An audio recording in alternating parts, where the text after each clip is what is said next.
Sí. Buenas tardes, bienvenidas a esta sesión, que es la última sesión de este curso. Y tenemos el placer de tener aquí a la licenciada Dolores González Arabia, que es coordinadora de Serapaz, que es, de procesos de transformación positiva de conflictos en Serapaz. Ella estudió economía en la Nacional Autónoma de México y tiene larga e importante trayectoria en procesos de acompañamiento y transformación positiva de conflictos y construcción de paz a través de la promoción y articulación de procesos, iniciativas civiles, investigación y producción editorial, capacitación, asesoría e incidencia. Entre los procesos en los que ha participado destacan la CONAI, San Salvador Atenco, el Movimiento por la Paz con Justicia y Dignidad, la COMED, etc. Entonces, de verdad, le agradezco muchísimo por haberse tomado el tiempo de acompañarnos el día de hoy. Estoy muy contento de tenerla aquí, de conocerla en persona, porque solamente he escuchado de usted y nunca hemos tenido el gusto de coincidir. Entonces, bienvenida. Gracias. Muchas gracias, Martín. Pues, si les parece, iniciamos yo primero agradeciendo la invitación, sobre todo a compartir con ustedes que están trabajando estos temas y que me parece es tan importante que cada vez más diferentes sectores de la sociedad, pero muy especialmente los jóvenes, pues se vayan formando, nos vayamos formando en el abordaje, el entendimiento y el abordaje de la conflictividad y de los conflictos en el país, ¿no? Y entonces entiendo que el interés estaría sobre todo en lo que ha sido la experiencia y algunos de los soportes teóricos que tenemos para abordar los conflictos en el país. Bueno, yo primero les actualizo, ya no soy parte de Serapaz, precisamente en esta idea de dar paso a los relevos generacionales. Yo ahora estoy en la asamblea de Serapaz, de socios de Serapaz, pero ya no como coordinadora de transformación de conflictos. Estamos formando una nueva organización con algunos compañeros que se llama Utopía y Estrategia y que, entre otras cosas, sigue trabajando temas de conflictividad, pero también de pensamiento estratégico para los actores sociales. Y durante toda mi etapa de Serapaz, pues sí estuve trabajando y de alguna manera continúo en el abordaje tanto de casos como de sistemas de conflictos y de conflictividades más amplias. A mí me invitó a formar parte de la mediación el equipo que entonces coordinaba don Samuel Ruiz García en el marco del conflicto armado interno en Chiapas entre el Ejército Zapatista de Liberación Nacional y el gobierno federal y el estatal, y que, como ustedes saben, fue una guerra corta de 12 días como guerra activa, y después se generó un proceso de tregua y finalmente varios procesos de diálogo. En el marco ya de los diálogos se conformó un equipo de asesores y esa fue pues mi primera integración formal ya para dedicarme a los temas de mediación y conflictividad. La verdad es que yo descubrí en ello una enorme potencialidad porque hemos tenido la oportunidad de aprender en un conflicto tan complejo, pues la posibilidad de los conflictos como una herramienta de cambio, ¿no? Se dice que el conflicto social es el motor de las transformaciones sociales. Y por ello, el haber tenido la oportunidad de trabajar en diversos conflictos pues de alto impacto en el país, nos ha permitido constatar que de ahí se han derivado decisiones que van cambiando los escenarios y van cambiando las grandes tendencias del país.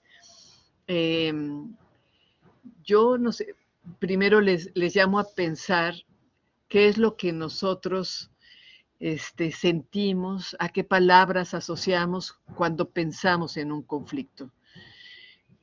Y normalmente pensamos en, en el conflicto, ¿verdad? Como algo muy negativo. Haciendo estos ejercicios con diferentes grupos, pensamos en el conflicto siempre como algo que implica un desacuerdo, un problema, una pelea, un enfrentamiento. A veces dicen tristeza, enojo, desesperación, y algunas veces hablamos del conflicto como oportunidad. Y sin embargo, los conflictos en general son eso, ¿no? Una oportunidad, nosotros decimos, para visibilizar problemas que no se han expresado, y en este caso me gustaría referirme, por ejemplo, a el conflicto en Chiapas, ¿no? En ese momento creo que se hizo evidente una realidad que veníamos viviendo por décadas, incluso por siglos, pero yo diría por décadas de manera más contemporánea, en la que nos habíamos acostumbrado a la pobreza indígena como algo normalizado o naturalizado. Y por ello el conflicto en ese momento te pone de cara a los problemas que se expresan en esa coyuntura y te obliga a clarificar posiciones, punto de vista, a redefinir relaciones. También nos plantea, porque se rompen, a establecer nuevos balances de poder y buscar nuevas soluciones, ¿no? Por eso decía, el conflicto finalmente es ese momento de ruptura, de fisura, de bifurcación en el que es posible abrir nuevas posibilidades. Y creo que es un enfoque y una manera de abordarlo que nos ha permitido en muchos de los casos generar procesos que logran inflexiones coyunturales importantes en algunos temas, ¿no? También hemos aprendido que el conflicto siempre debe ser leído en el marco de su contexto. El conflicto social finalmente ha sido en todos los casos una expresión del conflicto más estructural, ¿no? A mí me tocó después de que estuvimos en los diálogos de paz en Chiapas, que hubo mesas muy importantes de negociación, un conflicto muy emblemático, no solo por la justeza de las causas que estaban sobre la mesa, que eran los derechos de los pueblos indígenas, sino también por la manera de abordarlos. Y creo que eso es muy importante. Se logró de ahí decantar una metodología de diálogo y construcción de acuerdos que ha sido muy útil para trabajar en otros conflictos. Y aunque solo logramos sacar los primeros acuerdos que se refieren a los derechos y cultura de los pueblos indígenas, esos acuerdos son tan legítimos que en este momento, hoy, en este año, esos acuerdos están siendo retomados en una nueva propuesta, iniciativa de reforma constitucional, por el respaldo que lograron en su momento de todos los pueblos indígenas o de la mayoría de los pueblos indígenas. No es que otros se opusieran, es que no pudieron estar todos presentes, pero la gran mayoría sí, y se logró avanzar hacia allá. Entonces, ese primer proceso de Chiapas logra establecer rutas, procesos y procedimientos que luego han servido de base para que los resultados de estos abordajes de la conflictividad social se hagan con resultados muy legitimados por la sociedad, ¿no? Y esa es como una primera lección. Y yo diría, ¿y por qué digo esto? También en el caso de Chiapas, pues dado que vamos a hablar de la experiencia, contarles muy brevemente ese conflicto en lo particular tuvo, ¿en qué basó su legitimidad? En el consenso, ¿no? Dicen que la legitimidad tiene dos grandes fuentes, el poder de legitimidad es uno, el que viene del derecho, y otro, el que viene del consenso. Esos acuerdos, al ser un acuerdo de mesa de negociación con presencia de los diferentes poderes, digamos, tanto el ejecutivo como el legislativo, tenía una fortaleza y un respaldo normativo muy importante, pero tenía el consenso de los diferentes pueblos indígenas que participaron en esa mesa como invitados y asesores del Ejército Zapatista de Liberación Nacional. Y de su parte, el gobierno invitó a distintas dependencias que abordaban este tema. Esto permite que el nivel de representación, profundidad, complejidad que logran estos acuerdos les da una enorme consistencia y también una posibilidad de trascender desde el año en que se firmaron, que fue el 96, hasta prácticamente casi 20 años después, para ser ahora la materia principal de reivindicación de los pueblos y comunidades indígenas en el país. Entonces, esa es una gran primera lección que creo que tenemos que reconocer. El conflicto como esta oportunidad de cambio, de trascendencia, de transformación frente a problemas que devienen de la injusticia, de estructuras que generan desigualdad, etcétera. El otro, pues los conflictos siempre leídos en su contexto más amplio.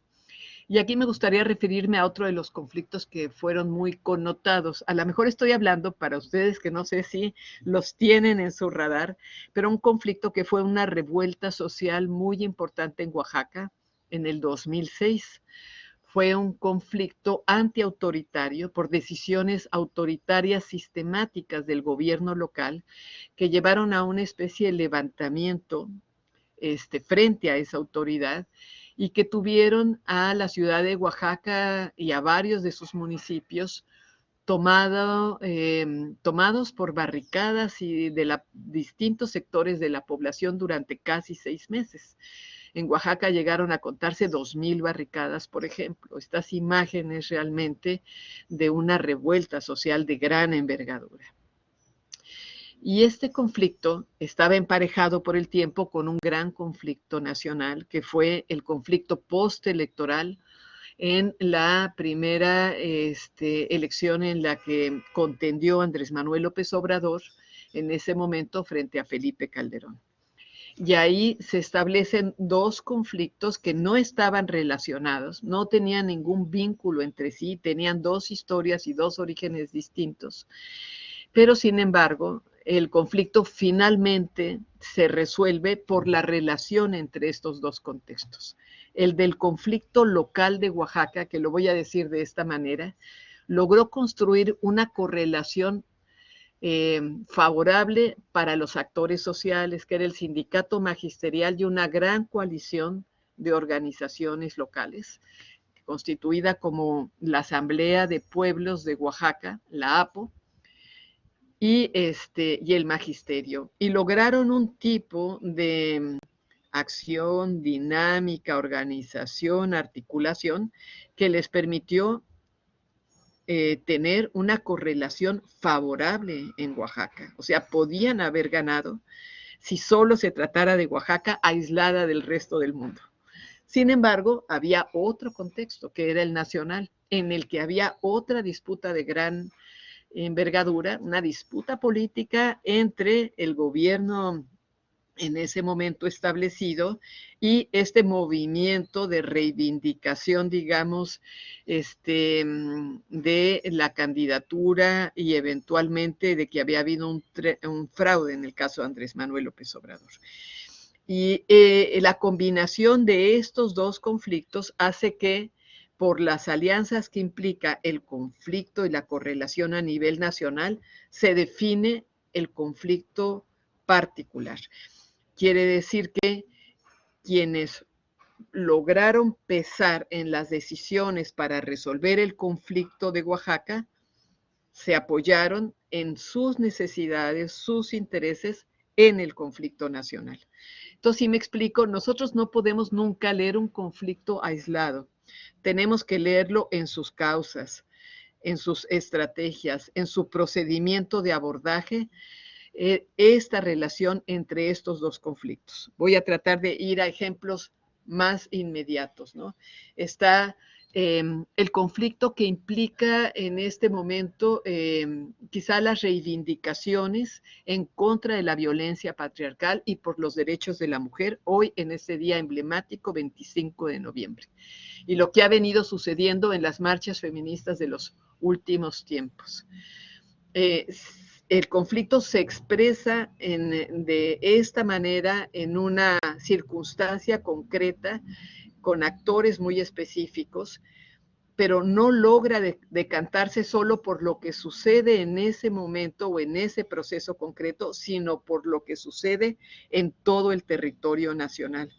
La posibilidad de generar normas que cambien, que hagan efectivo, que implementen las políticas para prevenir, erradicar, eliminar la violencia contra las mujeres dependerá de un montón de factores nacionales y no solo de lo que pueda suceder específicamente en alguna ciudad como la Ciudad de México o en Puebla, ¿no? Entonces, Esta manera de entender cómo los conflictos se decantan por sus diferentes componentes en el contexto más amplio es muy importante para entender qué podemos o no podemos hacer, ¿no? Y cómo tenemos que primero entenderlos y luego estratégicamente abordarlos en estas dos dimensiones, ¿no? Y cómo transformarlos. Nosotros desde Serapaz y desde otras organizaciones hemos adoptado una metodología que quizá ustedes conocen, que es la de transformación positiva de conflictos, que es una propuesta que ha planteado Lederach, Jean-Paul Lederach, y que después ha sido diseñada en metodologías y herramientas más concretas por otras organizaciones de mediadores o constructores de paz. Nosotros trabajamos con una metodología muy específica también de respondiendo al conflicto, se llama, que llevan a un aterrizaje muy interesante esta propuesta. El enfoque de transformación de conflictos implica de cómo usar la energía del conflicto, que muchas veces se va a la confrontación, a los procesos de cambio y transformación necesarios. Esa energía deviene en una energía productiva y positiva para generar esos cambios. Entonces, siempre que hay un conflicto, lo primero que tenemos que preguntarnos es si es posible construir esa ruta para mover la energía del enojo, de la frustración, del enfrentamiento hacia una energía propositiva para resolver los problemas que se han planteado y llevar el conflicto hacia otro estatus. Y entonces lo que tenemos que hacer es, en ese análisis, desdoblar tres grandes componentes del conflicto, ¿no? Hay muchas maneras de desentrañar un conflicto. Esta metodología propone, y es la que hemos usado, trabajar en torno a las personas, que son actores sociales en el caso del movimiento social, agendas o temas, qué es aquello que efectivamente se está disputando y procesos, ¿no? Y aquí, pues, hemos muchas veces descubierto que aquellos que parecen los actores principales no necesariamente lo son, sino que tenemos que desentrañar muy bien quiénes son los actores principales, qué es exactamente lo que quieren, lo que quiere la otra parte.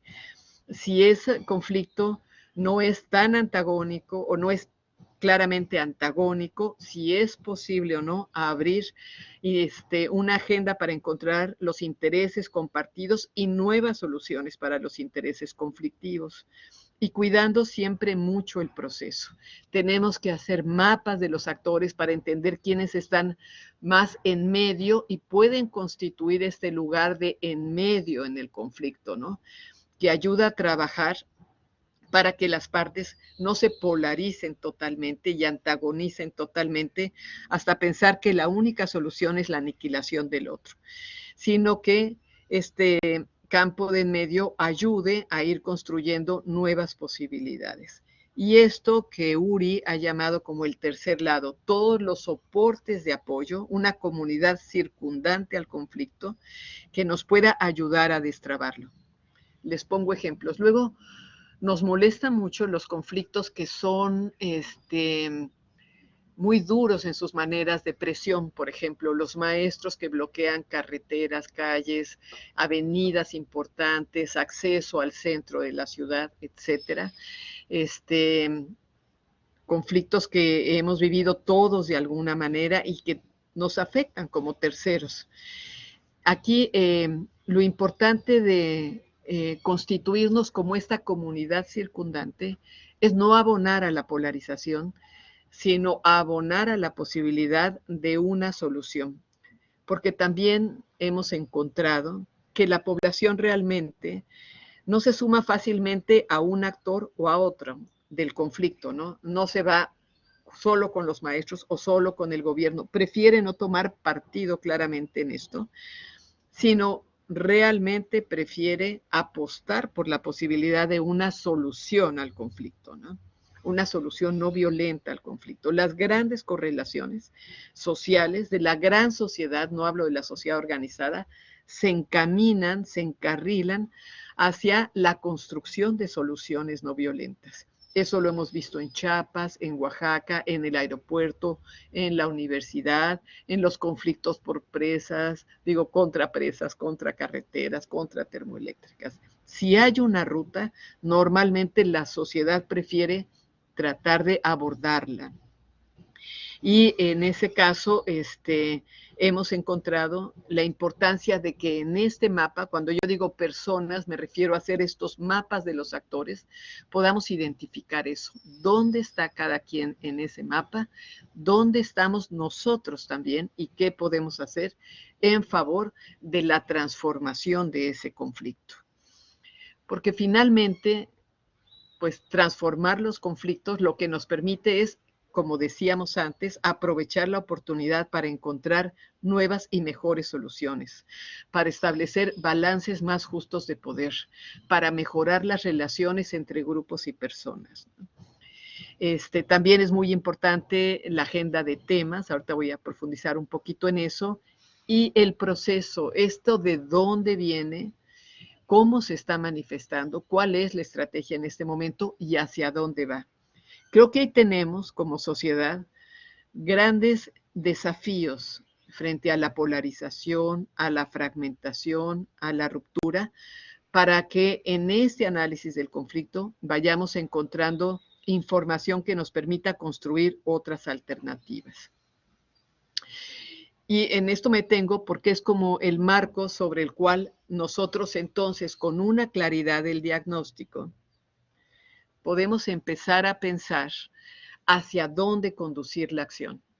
Quizá lo primero a decir, porque la ponencia que me pidieron es transformación de conflictos y construcción de paz, es decir, que la construcción de paz es mucho más amplia, ¿no?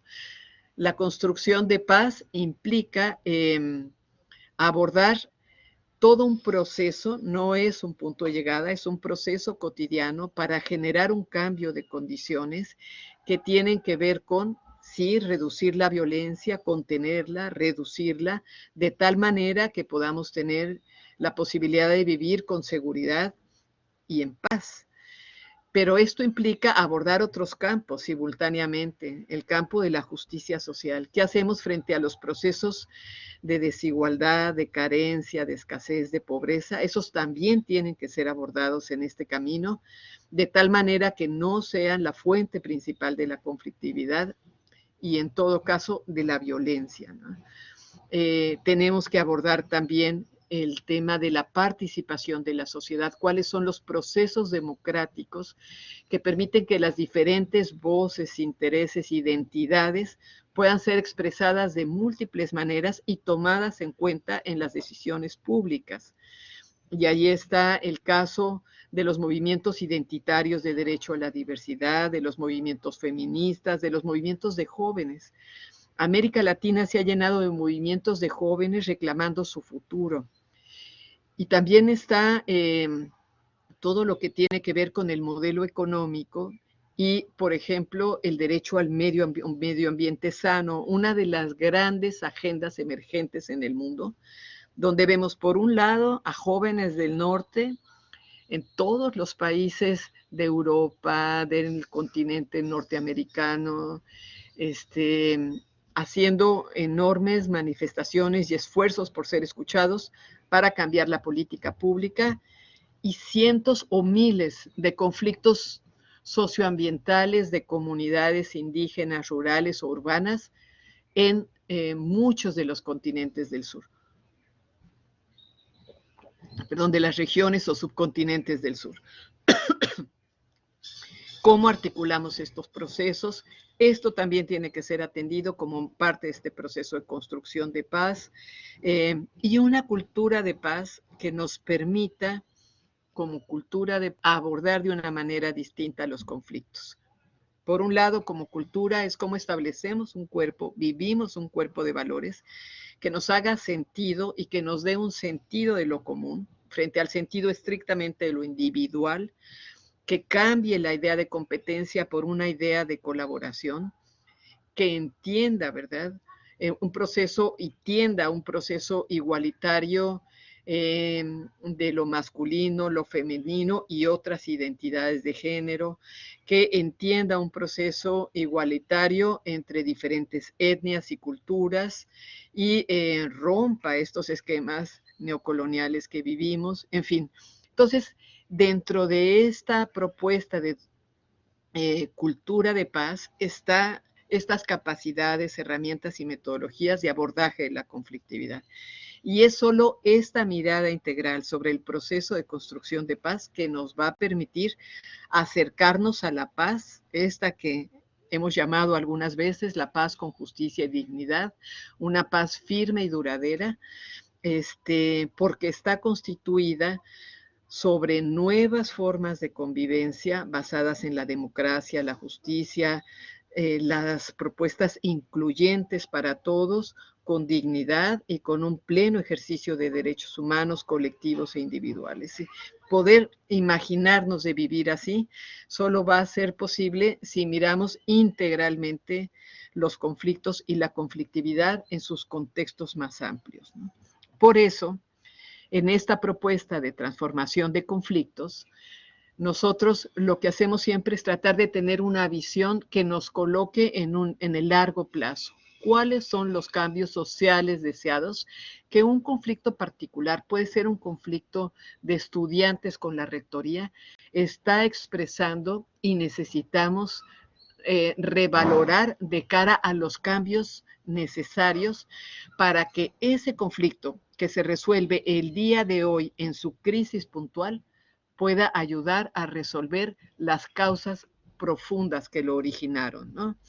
Y puede ser el derecho, el acceso a la educación, por ejemplo, todo el tema de rechazados en una universidad pública, lo que se llaman rechazados, ¿no? El movimiento de aspirantes excluidos en las universidades públicas. En realidad, ese conflicto en lo particular no basta con resolverlo para ese grupo de jóvenes que se está manifestando, sino habrá que pensar que está hablando de un problema estructural de falta de oportunidades para los jóvenes.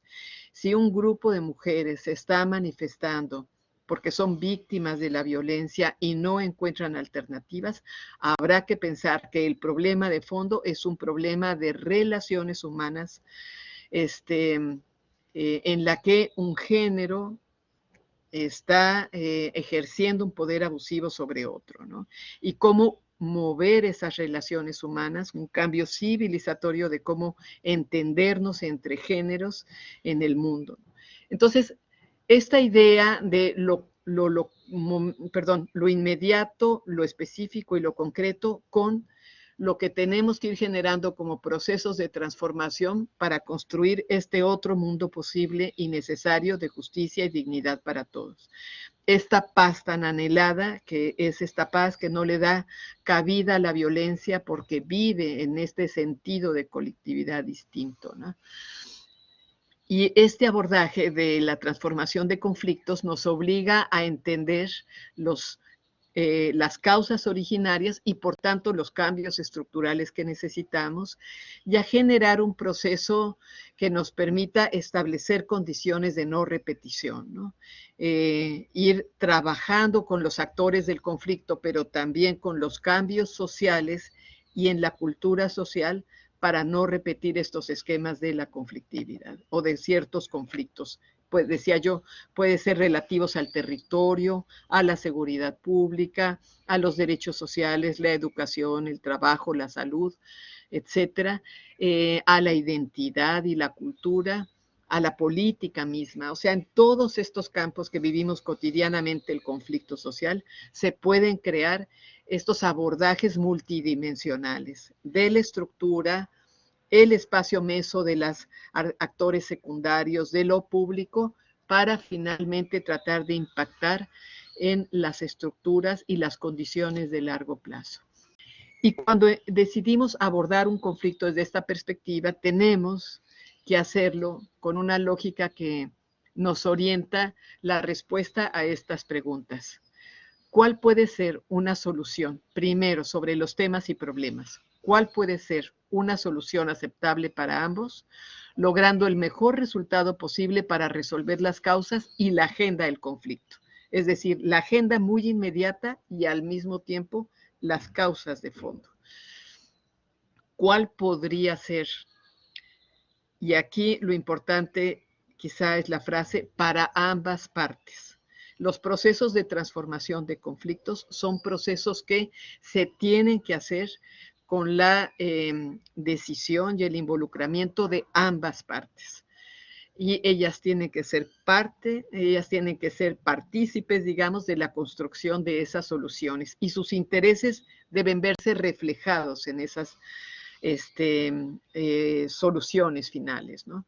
También tenemos que preguntarnos qué tipo de relaciones queremos tener al terminar este conflicto. Y aquí pongo muchas de las cosas que hemos observado, a lo mejor ustedes también allá en la universidad, pero abordamos muchos conflictos en el dilema de lo que es correcto y lo que es incorrecto. Por ejemplo, que tiene que ver con la defensa de los territorios. Y entonces, esta mega obra no, porque va a dañar la naturaleza y va a afectar a las comunidades.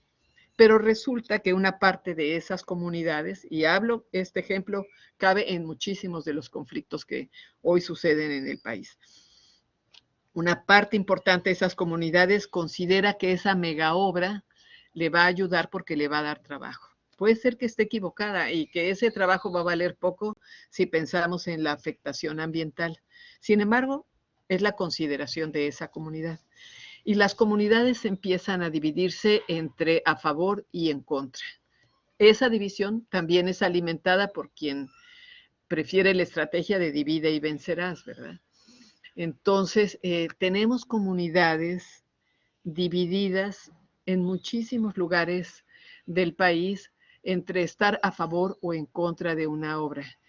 Y la división a veces es tan profunda que se pasa por generaciones y la ves en las escuelas entre los vendidos o los alborotadores o los traidores. Y es impresionante cómo se está resquebrajando tan fuerte aquello. Y nosotros tenemos que considerar que la paz siempre, cuando hacemos estos procesos de transformación de conflictos, tiene que considerar el efecto de las relaciones en todos sus niveles, no solo frente al gobierno o las empresas, sino también tiene que considerar las relaciones que se dan con otras comunidades y las relaciones que se dan al interior de las comunidades.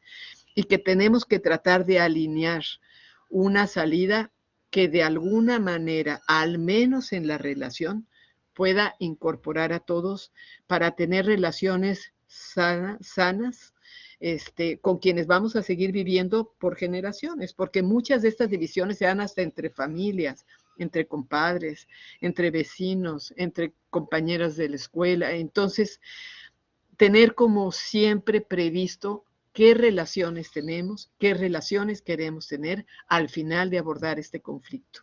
Y para ello, con qué proceso queremos abordar el conflicto y seguir en la nueva etapa de las soluciones que se construyan. Entonces, el proceso es fundamental, es como decía Gandhi, en realidad la paz no solo el árbol, es la semilla, ¿no? Y aquí no cabe esta idea de el fin justifica los medios, porque finalmente en la construcción de paz, pues la paz es el punto de llegada y es el camino. Y tenemos que buscar estos procesos que nos permitan ir sentando las bases de estas nuevas etapas, porque si bien el conflicto es inevitable, la violencia sí es evitable y tenemos que trabajar para ello. Y en ese sentido, digamos, si tenemos esto, lo que tenemos que escoger ahora, pues son caminos, ¿no? ¿Con qué caminos podemos abordar esta conflictividad que enfrentamos, sobre todo la conflictividad de carácter social? Nosotros decimos, el conflicto tiene diferente naturaleza, ¿no? Cuando es un conflicto social casi siempre tiene muchos componentes, pero puede ser principalmente un conflicto de intereses o de posiciones. Son los conflictos que implican recursos, poder, protagonismo, oportunidades de cambio, representación, en fin. Y que casi siempre, o este tipo de intereses, pues son distribuibles e intercambiables, ¿no? O sea, esos se pueden negociar. Yo me acuerdo que cuando tomamos nuestros primeros cursos de mediación y pudimos hablar y nuestras primeras visitas exploratorias con mesas de negociación nacionales que había habido en otros países. A mí me llamó mucho la atención en El Salvador que cuando hablamos con la delegación que estaba en la mesa de parte del gobierno, nos dijeron, bueno, nosotros entendemos, no, perdón, fue con la mediación, nosotros entendemos que no se va a discutir en la mesa la estructura. O sea, no vas a cambiar las relaciones económicas y sociales en una mesa de negociación. ¿Qué puedes cambiar? Intereses y posiciones, es decir, las condiciones. Puedes cambiar cómo se distribuye el poder en la toma de decisiones, cómo incorporas a otros actores para la toma de decisiones. Y eso es lo que se hace en muchos conflictos que son intratables porque son problemas estructurales. Es un sistema frente a otro. Es el modelo extractivo frente al sistema autonómico y de cuidados, por ejemplo, en el desarrollo del territorio. Eso no lo vas a poder resolver en una mesa, pero sí vas a poder resolver cómo se toman las decisiones. Y esa es la parte de intereses y posiciones sí negociable. También las relaciones, lo que pueden ser los procesos de relación, información, comunicación. Esos los puedes retraer en la mesa de procedimientos y trabajarlos y acordarlos.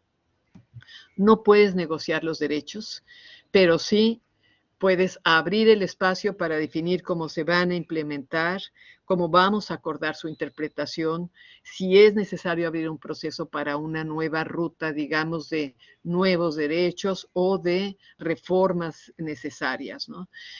Y definitivamente no son negociables las estructuras como tales, ese tipo de correlaciones se define de otra manera, y los valores y necesidades. Nadie pone sus valores sobre una mesa de negociación, porque los valores son las creencias básicas, nuestro sentido de moral, nuestro sentido de identidad, y eso no es negociable. Y las necesidades, pues las necesidades tampoco son negociables porque como tales, como necesidades, pues son objetivas, ¿no? Están ahí nuestras necesidades y preocupaciones, nuestros sentimientos, no se negocian. Lo que se negocia es la manera de resolverlas. Y ahí entran los intereses y las posiciones. ¿Cómo podemos resolver un problema de falta de agua? ¿Cómo podemos resolver un problema de acceso a la salud, de acceso a la educación? ¿Cómo podemos resolver un problema de acceso, digamos, a la toma de decisiones políticas, es decir, a la participación, a la consulta, a la inclusión en el marco más amplio de las decisiones legislativas, en fin? Eso sí, lo puedes negociar como tal. Entonces, lo que tenemos que encontrar es cuál es la naturaleza principal del conflicto que estamos abordando y entonces qué tipo de estrategia podemos tomar. Y aquí, por supuesto, en el conflicto social, un eje clave que atraviesa todo es el eje del poder. Y en el eje del poder, se mueven al menos estas 5 opciones para contender en el conflicto, ¿no? Una es quien tiene más poder, como lo voy a poner en los términos que son más conocidos, ganar, perder, ¿no? Yo impongo mi decisión porque considero que tengo el poder suficiente para hacerlo y lo hago. Esa podría ser una decisión. También puedo imponer una decisión porque creo que la otra parte no es legítima. Es decir, si yo pudiera, ¿verdad?, considero que el crimen organizado no es un actor legítimo y le impondría mi solución. No es el caso, pero... La otra es ceder o retirarse cuando tenemos menos poder. Y esto se ha tenido que hacer en una gran multiplicidad de casos porque no hay condiciones todavía de avanzar en una solución. Y entonces se hace una concesión, se hace un retiro, un repliegue, evitando que la confrontación tenga mayores costos sociales o humanos, ¿no? Y a veces nos es difícil de entender porque tenemos una cultura muy competitiva de ganar o perder y se trata siempre de ganar. Entonces, a veces cuando tenemos que retirarnos, nos cuesta mucho trabajo tomar esa decisión y se prefiere una decisión de pérdida, a veces incluso que de repliegue, ¿no? Y es el caso de las decisiones de perder, que muchas veces decimos nos vamos a la guerra total, que todos pierdan, pero que no gane el otro, ¿no? Es decir, preferimos que no haya una solución acordada, que este movimiento se diluya finalmente en un cierre violento, en un cierre represivo, o que aquello por lo que veníamos luchando no se resuelva si no logramos lo que nos habíamos propuesto más inicialmente. Y luego hay dos posibilidades de negociación, mucho, el regateo, que es un poco a partir de la presión y el equilibrio de poder, que ganas tú, que gano yo, para finalmente el que la transformación de conflictos propone, que son la construcción de alternativas de beneficio mutuo, ¿no? Y esto implica crear todo un proceso para generar una relación de trabajo en la mesa.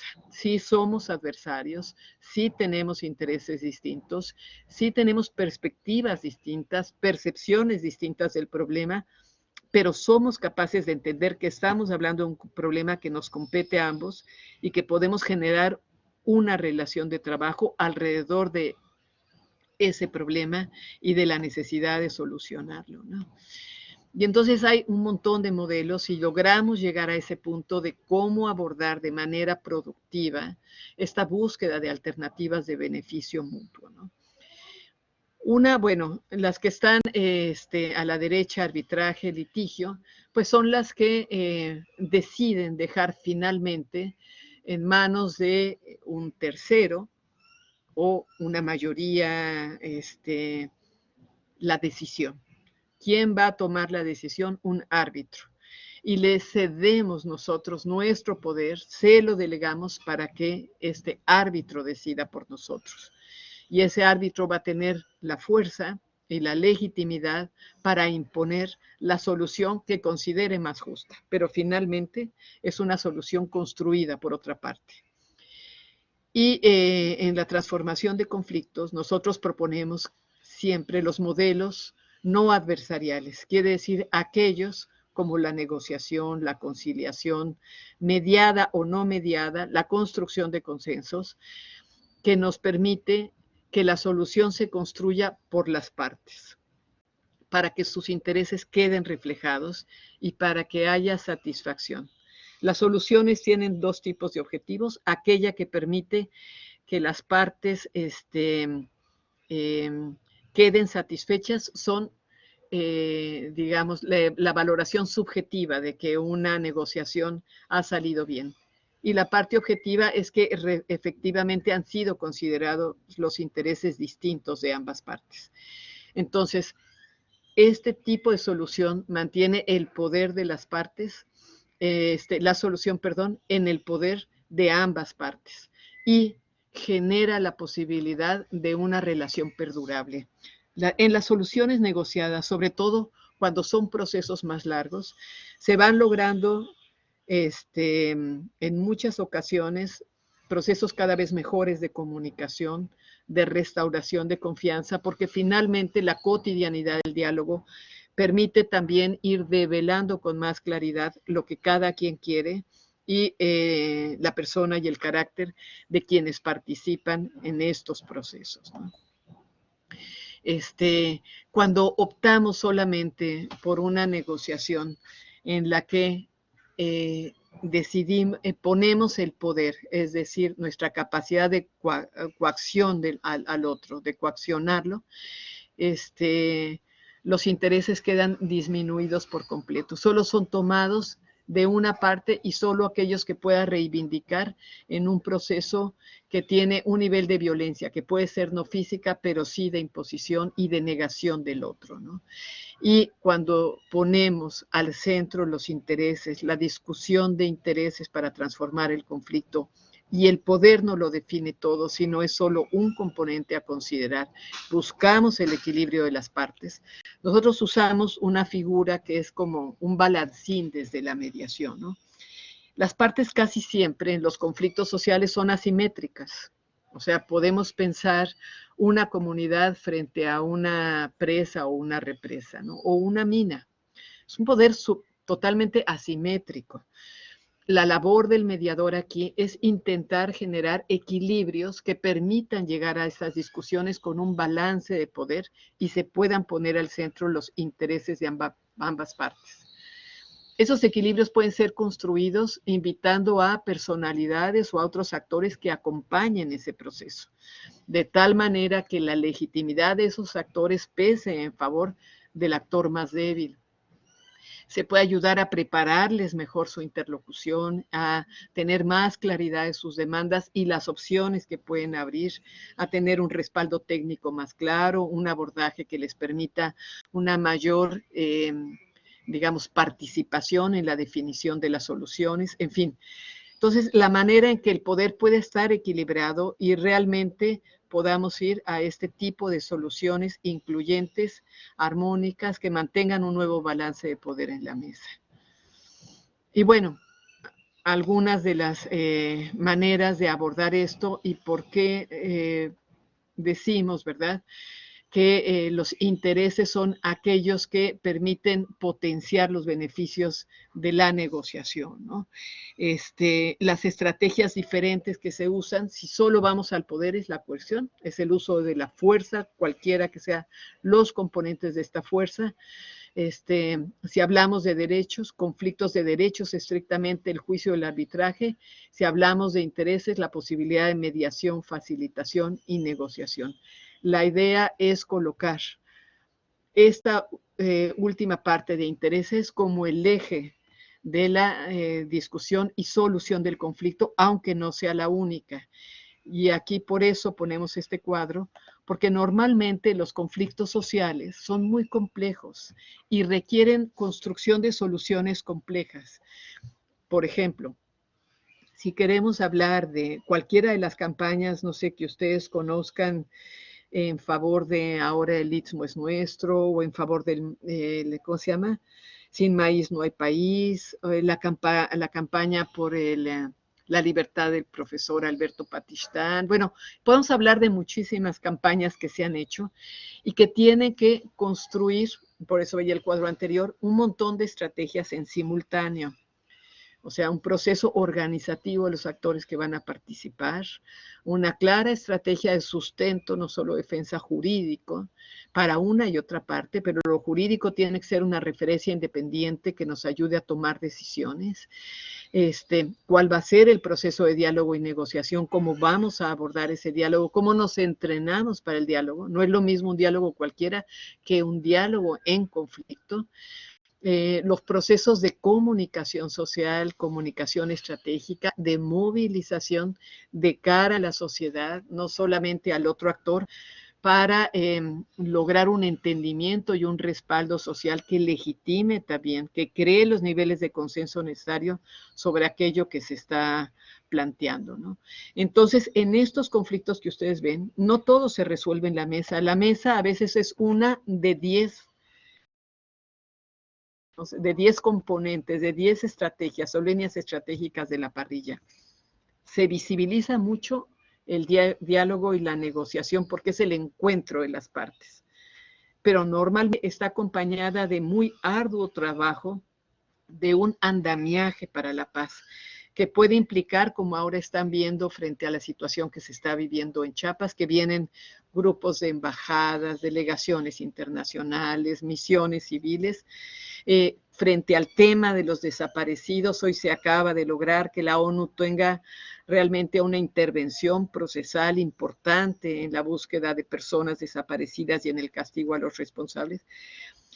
Llegar a ese punto ha tomado 10 años y ya ha constituido iniciativas de ley, movilización, diálogos, cabildeos, visitas, giras. Entonces, todo ese andamiaje, nosotros llamamos el andamiaje para la paz, es la infraestructura de paz, nos permite finalmente construir estas condiciones de cambio social en la que los conflictos tengan posibilidades de resolverse de manera adecuada y justa para ambas partes. Y yo diría, pues ya con esto, la tarea del abordaje de la conflictividad, a ustedes que son estudiosos del tema, en la práctica, sí implica mucho más allá del manejo de las relaciones o nuestra capacidad de evitar la violencia la capacidad de construir nuevas rutas de solución para los cambios sociales que el conflicto refleja. Creo que esa es nuestra gran tarea y en ese sentido es posible pensar en esta paz firme y duradera que apueste por la reconstrucción de relaciones humanas sobre la base de la justicia y la dignidad para todos, ¿verdad? Y esa es como nuestra divisa y nuestra orientación en los procesos en los que nos ha tocado participar a través de las tareas de mediación o de otras. Y pues les agradezco mucho la escucha, que ha sido larga. Gracias. No, mil gracias, muy, muy interesante. Creo que sí hay algunos temas que sí conocían de antes, pero hay muchas cosas muy nuevas.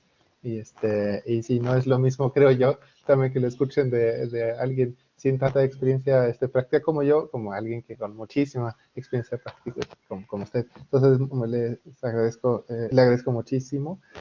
A mí sí me gustaría ver si los estudiantes tengan alguna pregunta. Sí, Sofía.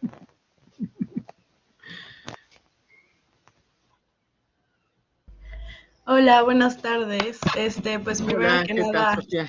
agradecerle mucho por esta ponencia, estuvo muy, muy interesante. Creo que nos llevamos muchas cosas que pues, ni pensamos que tendríamos que considerar, ¿no? Entonces, por esta parte, de verdad, muchísimas gracias por una ponencia tan enriquecedora.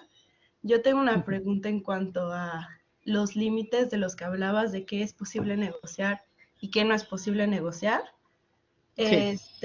¿Hasta qué punto debemos de llevar nuestra ambición como negociador o como sujeto de un conflicto para crear cambios estructurales dentro de las negociaciones a las que queremos llegar para resolver un conflicto?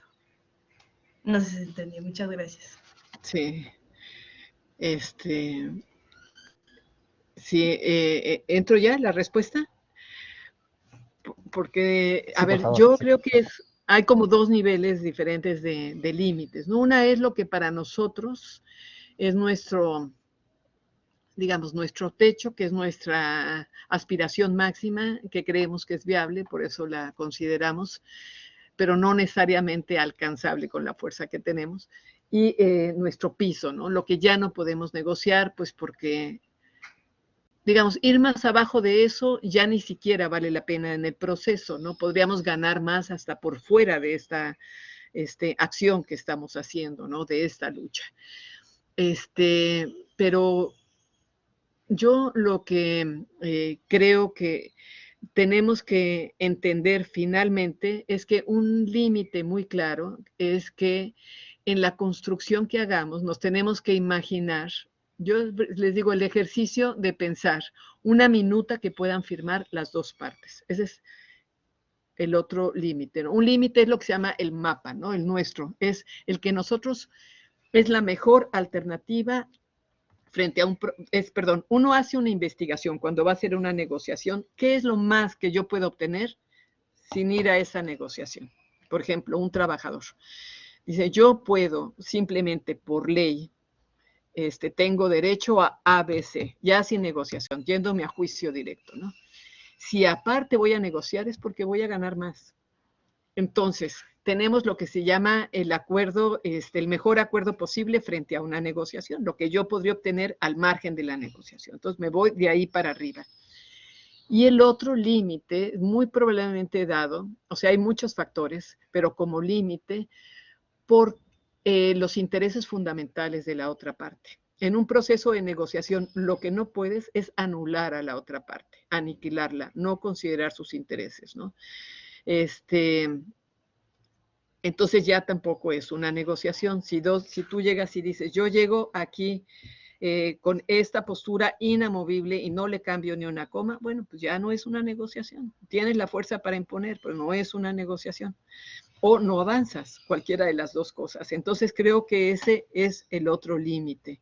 Puede haber un tercer límite que es importante, que es un límite ético, ¿no? Que tú digas, bueno, esto a mí moralmente me parece o éticamente me parece que no es aceptable, ¿no? Y creo que ese es también un límite ético muy importante, pero tiene que ver con la consideración de los intereses fundamentales de ambas partes para mantener la integridad intocada de ambas partes. Tiene que ver con lo que tú puedes conseguir por fuera de la negociación, tiene que ver con lo que consideras ético y finalmente con un balance de poder. Entonces, todo esto hay que considerar a la hora en que estás preparando o desarrollando tu proceso de negociación. Sí, sí, espero haber respondido, Sofía. Sí, muchas gracias. Lo tomaré en cuenta. Gracias.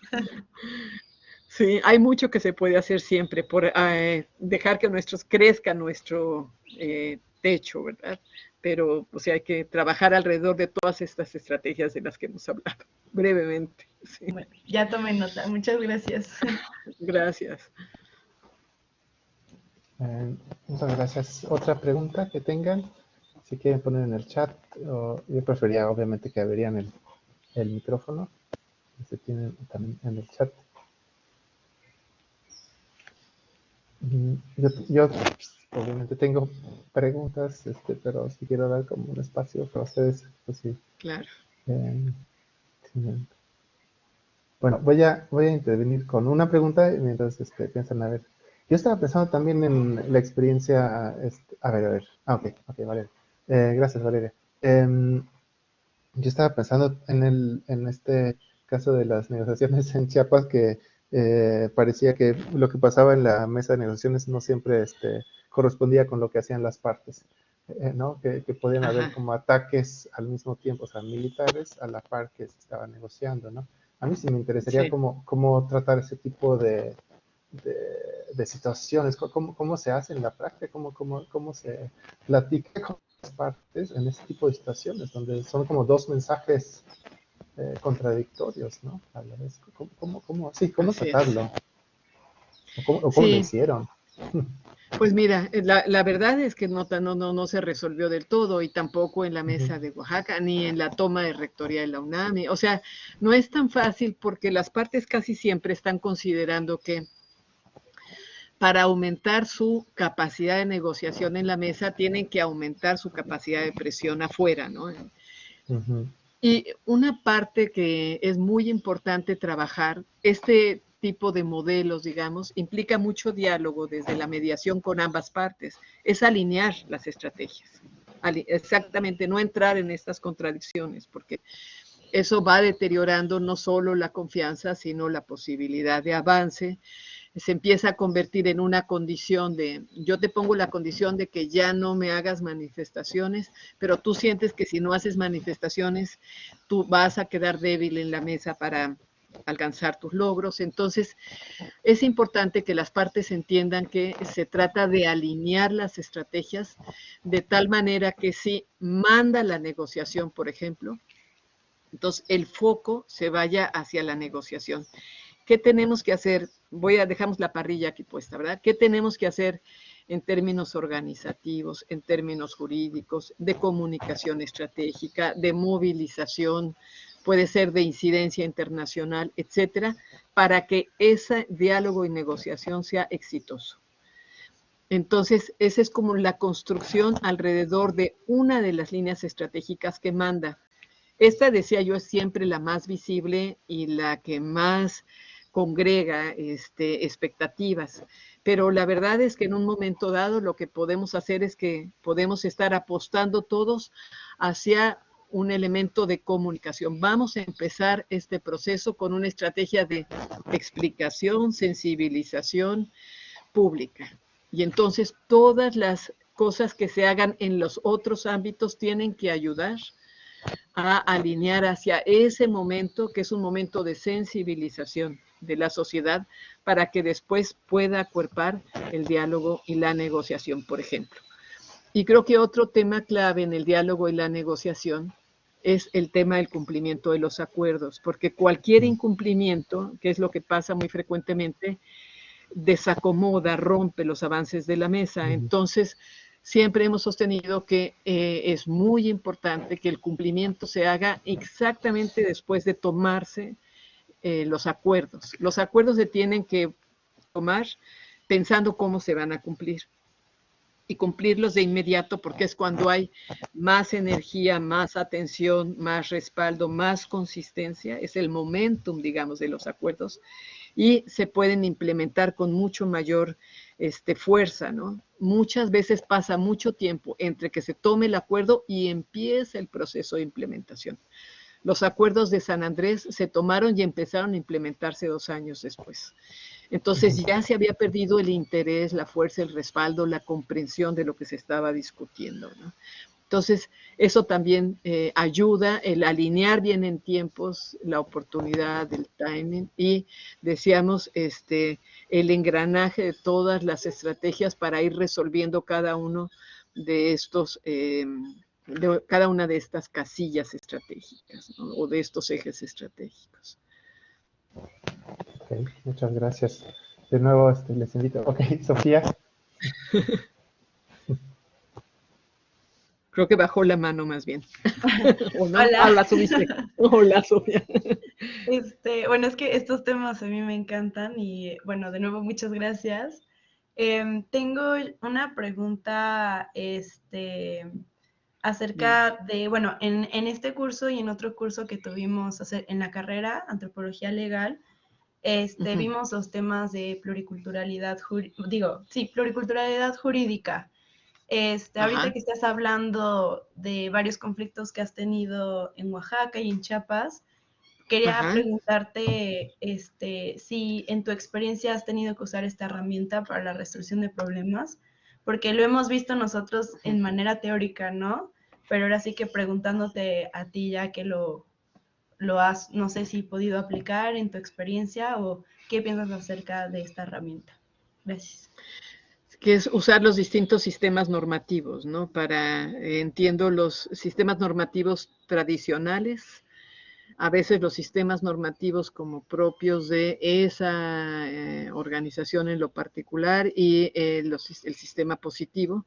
Así es. Sí. Sí, digamos, para cierto tipo de conflictos sí ha sido útil porque pues permite cuando hay apertura de las dos partes, yo creo que esa es una condición, ¿verdad?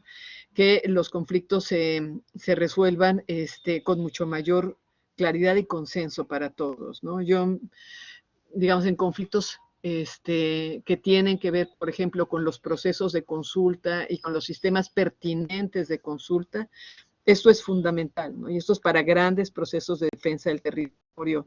Y es como bajo la norma de estos procesos, lo cual a veces es muy difícil porque la norma pues puede ser en algún caso que las mujeres no participen, por ejemplo, ¿no?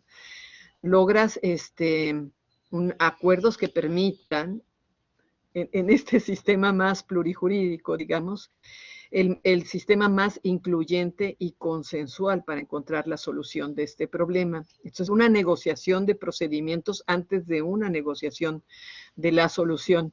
Ahora, en los casos muy concretos es perfectamente posible, ¿no? Hay muchísimos ejemplos que nosotros hemos vivido de formas de relación social en las que, por ejemplo, lo que para nosotros en el sistema, hablo nosotros los mestizos, en el sistema positivo jurídico tendría que ser un castigo como alguien que robó un chilacayote y tiene que ser castigado. No es castigado porque logra demostrar que lo hizo por hambre. Y es castigado quien no fue solidario con esa persona. O sea, de eso hay mucho también. Y entonces, en ese sistema, cuando en el ámbito de ese sistema, digo, de esa comunidad, solamente el tipo de conflicto, problema, sí puede darse, digamos, en el marco de atribuciones de quienes juzgan, así ya sea la asamblea o los jueces tradicionales, va bien. Cuando hay que combinar los dos sistemas, esto casi siempre requiere una negociación previa de procedimientos.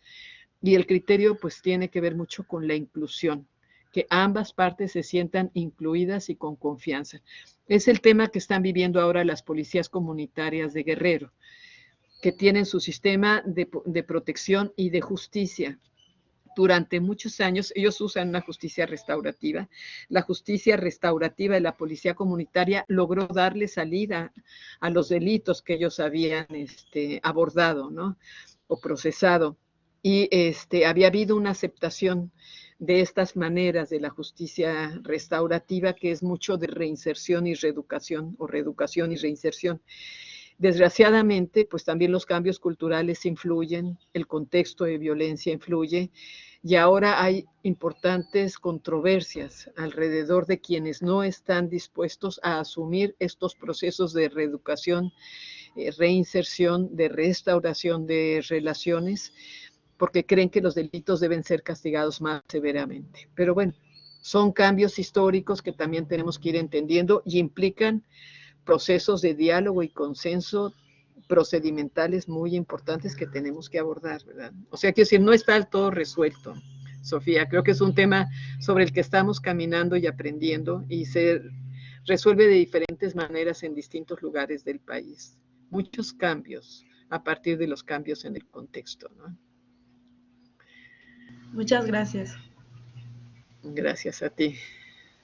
Eric. Hola, ¿qué tal? Muchísimas gracias por la conferencia. Mi pregunta es, ¿cómo se logra llevar esa mediación cuando las relaciones de poder son muy desiguales entre los actores? O sea, perdón, yo pensaría que sí es Adelante, Eric, sí. muy, pues muy difícil, porque pues una parte tendrá como mucho, no sé, tú pones este ejemplo, ¿no? De que quien, o sea, de que la guerra pues también se lleva como en esta parte de la mediación, pero aparte por afuera. Y pues en ese sentido estás, no sé, en el caso de un entorno, de que el país se encuentra inmerso en un modelo económico que depreda los recursos naturales y la gente de este país. Entonces una empresa en ese sentido puede llegar y, pues no sé, dar unos cuantos moches y ya se puede como sí. pues tratar de extraer los recursos naturales de alguna zona del país. Y o sea, ¿qué hacen estas personas? ¿No? ¿Qué áreas de oportunidad pueden tener esas personas para lidiar con un poder muy grande, como puede ser el de una empresa transnacional? Gracias. Sí, no, esa es una pregunta muy importante porque realmente es una situación constante, ¿no? Aquí es cuando decimos que hay que tratar de equilibrar el poder a través de incorporar otros elementos, ¿no? Es como decimos nosotros, ¿verdad? Subir otros del lado del flaco, porque en este balancín está un gordo pesando de todos lados, y generar incentivos para que la parte más fuerte quiera abrir un proceso de negociación. Y en estos casos que tú planteas, por ejemplo, qué tipo de cosas se hacen desde las comunidades, y normalmente la mediación se corre un poco a ayudar a que ese equilibrio se vaya dando para que pueda funcionar el diálogo. Buscan aliados nacionales e internacionales que sean significativos por su prestigio, por el consenso social que tienen, por ejemplo, relatores de Naciones Unidas, la CID, la Comisión Interamericana de Derechos Humanos, aliados de otras redes afines o similares, y van generando una correlación que no la tienen territorialmente desde su comunidad, pero la pueden ir construyendo alrededor de un respaldo que pueden también meter un amparo que sea importante y sobre el cual haya alguna sentencia favorable. Pues lo hemos visto en conflictos enormes donde la comunidad gana el amparo y eso va obligando a abrir un proceso de negociación. Si aparte tienes aliados, la universidad te da una universidad te da un respaldo técnico, etcétera, pues vas emparejando ese balancín, porque al final las fuentes de poder son diversas, como ustedes saben, ¿no? Y existe el poder real de la fuerza, de la coerción, y de la recompensa, de lo económico, pero también existe el poder de la legitimidad, que es tan real como los otros, en donde les decía, está la fuente del derecho y la fuente del consenso. Y creo que sobre estas dos fuentes es que estos movimientos, estas pequeñas resistencias, que son pequeñas resistencias, aunque en estos conflictos comunitarios son arenas de conflictos globales, de grandes conflictos globales, se van articulando otros actores y se van emparejando, se va generando un nuevo balance de poder para obligar a la mesa, ¿no? Este caso de Temacapulín es interesante, el que recién se acaba de resolver, porque pues ellos en una comunidad pequeña, haciendo una resistencia frente a una presa ya construida muy grande, a través de lo jurídico, de lo social, de la comunicación, de muchos aliados de toda la red de defensa del agua, pues fueron construyéndose las condiciones para llegar a una solución negociada en la que no se van a inundar los pueblos, ¿no? Quizá no es la solución ideal que ellos hubieran planteado, pero estuvieron abiertos a construir una solución que los incluyera al menos y lograron esto. Y así puede haber varios casos, pero para llegar a ese punto en el que se decide que no se va a poner en marcha toda la cortina de la presa, sino solo la mitad, es una decisión costosa para los dos lados, ¿no? Es una solución benéfica para los dos lados, porque este pequeño movimiento de la presa El Zapotillo había logrado grandes alianzas y grandes respaldos. Y es así como funciona en los procesos asimétricos. Vas ganando a través de la legitimidad nuevos respaldos. Hay otras fuentes de poder, tu capacidad de información, de construcción de alianzas, de conocimiento, de ser referencial, etcétera, ¿no? Un movimiento referencial tiene de por sí un gran peso, digamos, un gran peso a la hora de los balances de poder, ¿no? Sí, muchas gracias. Gracias, Eric. Muchas gracias. Teníamos otra persona que quería hacer una pregunta. Yo vi que otra persona levantó la mano también, pero no sé quién era. Uh-huh. Había sido yo, pero es que se me había trabado la manita, no la pude bajar porque mi pregunta, de hecho, estaba muy relacionada a lo que había preguntado Sofía justamente cómo lo había, cómo se había implementado en la práctica. Entonces, por eso mejor la bajé, Ok. pero creo que se bajó un poco tarde. Ok, muy bien. Bueno, entonces yo creo que, bueno, ya vamos a ir cerrando. Lamentablemente ya se acabó la sesión. La verdad, yo me quedé con un montón de preguntas. A ver si en otro momento podríamos platicar. Porque sí hay Platicamos, claro que sí, Martín. sí, hay muchos asuntos como en la literatura que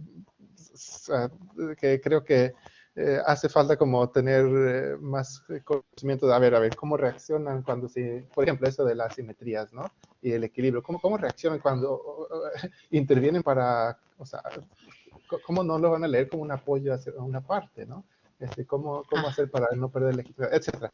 Entonces, pero bueno, ojalá que sí podamos platicar en otro momento. Pues la verdad gusto. le agradezco otra vez muchísimo por su participación.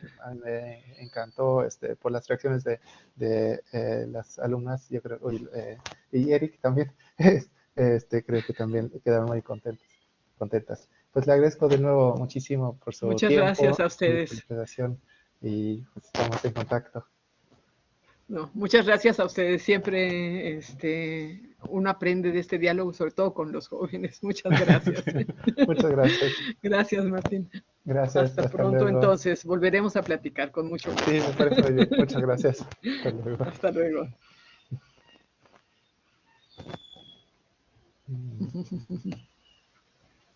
No veo mucho, pero qué lindo. Si quiere, puedes nada más cerrar su ventanita y con eso se cierra. Aquí. Ahí está. Bueno, mi ventanita ya no me acuerdo bien dónde la cierro, pero bueno, aquí la cierro. Gracias. Gracias. Bueno, hasta luego. Muy bien. A ver, querían platicar. ¿Quién escribió? Fue María Fernanda.